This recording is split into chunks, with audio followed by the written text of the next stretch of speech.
What's good, SOC? And we are back here with another video as usual. 2 weeks ago, I made a video about iconic video game characters and how they became a household name in the gaming industry. Okay, well, I didn't go that far, but I did name some characters that I know are iconic. So it'll only be right if I talk about some video games themselves. But this time, we're going to do some on the knees activities when it comes to this video. Now keep in mind, this is my personal favorite video games of all time, not iconic. And also, I'm going to be clear, if you don't see your favorite video game on this list, fuck 'em. Ah yes, the first ever Sonic game that I was put on to. Yes, I was put on to this game first. I was 5 or 6 years old.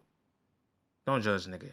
I raged plenty of times on this game, and I'm pretty sure this is my Dark Souls before Dark Souls came along. But hey, I got through with it, and I beat it twice. Also, fuck this level. I still hate it to this day. I spent an unhealthy amount of hours on WWE 13. The customization on this game increased by a lot based on what they did in WWE 12. All the rest of the man on this game had different personalities and storylines in universe mode, which in this game is still the best universe mode of all time. 2K, y'all did universe mode so dirty later in the years. Fuck y'all. And plus, the Attitude Era mode, goated. This is honestly my top 5 best sports games of all time. I know a lot of people don't consider wrestling to be a sport, but to that I say, better suck my dick. Black Ops 2 is still one of my best moments in multiplayer history. This was back in 2012, still in middle school, and talking crazy on the Xbox 360 game check. I mean, I used to get my ass beat on COD, but hey, my memory still lasts longer on here than the newer CODs. Piece of shit. Also, this is the Call of Duty that still had the last great zombies mode. Praise Treyarch. Representing 2000s, fighting in the ring, using different fighting styles in one game. What isn't there to like about this game? The soundtrack was top tier, the story was excellent, and the way they flipped the story around from D-Mog being the villain in Vendetta to his not working for him and going against Snoop Dogg as Crow. That can't be replaced. Now this was really hard for me to choose, Arkham Asylum or Arkham City. But I gotta be honest, Arkham Asylum takes the win for this. This game felt like a horror game compared to just being an original Batman story. Batman having to fight villains while being stuck on the island in Asylum, that's terrifying enough. And the combat. Oh man, the combat came a long way when a lot of games nowadays have the same gameplay as Arkham Asylum. And the fact that this game came out in 2009 with these graphics, that's insane. Shout out to Rocksteady for creating this classic, and hopefully they come out with a new, better, the greatest game and one of the best trilogies of all time. Creators had one of the best revenge stories when it comes to this series, and they all came to a great closing in God of War 3. Great gameplay, great boss fights, and overall, a bloody masterpiece. Wow, that sounded British when I said that. But yeah, God of War 3, you know what? The original God of War will always remain one of my greatest trilogies of all time in media history. Yes, in media history. That's how good this game is. It's Samurai. Any Samurai game, I'm already obligated to like out for it. Also, the fact that Ghost of Tsushima didn't win Game of the Year back in 2020 should be a crime itself. Whoever decided, you know what, that's another video for another time. This country days when I come for you. They made a kids game into a semi-horror game, and I love it. Majora's Mask is the epitome of taking risks when it comes to making a completely different type of game. Because this is Zelda. This is Link we're talking about here. The Legend of Zelda game, scaring the kids? Come on, we can't do that. It'll make a company look, oh, I guess kids and adults like this game after all. So yeah, game developers, do more risks when it comes to making games. It'll do you some good. This is the Sly Cooper game with the best humor and overall fun time when it comes to these characters and the world building. Fun fact, Sly 3 is my top 5 best PS2 games of all time. Do with that information as you will. That's just me though. The best lore out of any Souls game and top 7 best world building in any game. Bloodborne still holds up to this day, and it's one of my favorites in the age-gen era gaming. Now this is gonna be controversial when I say this. Fallout 3 is better than New Vegas. Nah, hear me out. New Vegas? That game is fire. That game is excellent. But the environment and atmosphere of Fallout 3 makes the world better because, have you seen the Capital Wasteland? That shit looks the prison to be in.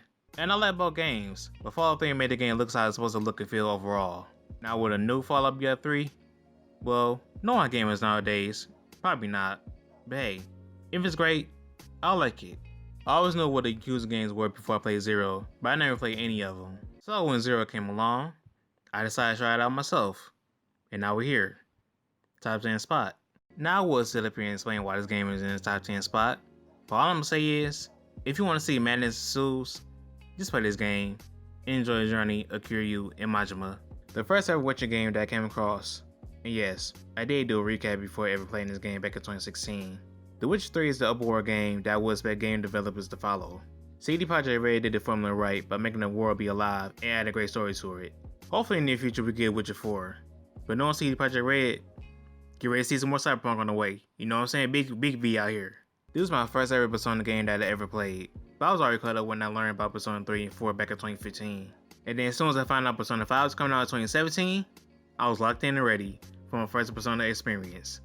And Alice, you did your thing with this game. Dishonored 1 is a perfect game if you want to become an assassin. You can pretty much come across any situation in the game and find a way to solve it. And the fact that Arcane Studios took the time of the day to make different routes and different locations for different buildings, that was mind blowing when I first played this. And Corvo Altano, excellent ass character, bro. But you know what? That's a different video for another time. Now this game right here, this was definitely a hard choice for me, because this is based on little brother going against the big brother. Mass Effect is the only game where two games could fight for the top 5 spot, and somehow both games end up being there. But if I had to choose one for this video, Mass Effect 1 is taking the crown. The story, the characters, the world building, and every single planet, it was just perfection. It was just excellent. And then you got the multiple choices on this game that you can make. Oh man, you know what? I'm gonna tell y'all this. Just play the game for yourselves, and you'll see what I'm talking about. Still to this day, I say that GTA 4 is the best one in the franchise. It took a more serious route when it came to its entry, but it still has dark humor and charming characters in it. This is one of GTA's where the city feels alive and the NPCs actually do something, unlike 5.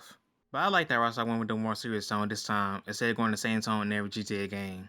Bro, the first time that I ever played Jak 2 was when I first got my PS2. I still remember it to this day. Jak 2, Gran Turismo 4, and Slide 3 for one console. That was a good ass day. Then I popped in Jak 2, and all I'm gonna say is, I became a man the moment this game was installed into my PS2. The edginess, the rawness, the rage, and all the quotes that I still say from this game to this day. Jak 2 will forever be a classic in my eyes. But fuck this level, by the way. I don't have much to say about Skyrim, so here's a representation of how I played it back in 2014. And here we are, the final entry on this list. Now if y'all know me by now, y'all know the channel, you would know that my channel is heavily inspired by Kingdom Hearts. From the banner, my name, and my first ever video, please don't watch that. I owe Kingdom Hearts a lot in my life, especially Kingdom Hearts 2. When I say that Kingdom Hearts 2 went quadruple platinum in my memory card back on the PS2, it was excellent. I was supposed to only be there for the Disney characters alone, but here I am, 6 years old, got my ass whipped by Heartless, Zenith, and Sephiroth. Yep, my first encounter with Sephiroth was this game. I was already thinking shit was gonna be sweet when I seen these Disney characters. Nope, now I'm stuck in the Kingdom Hearts universe, and it became one of my favorite franchises of all time.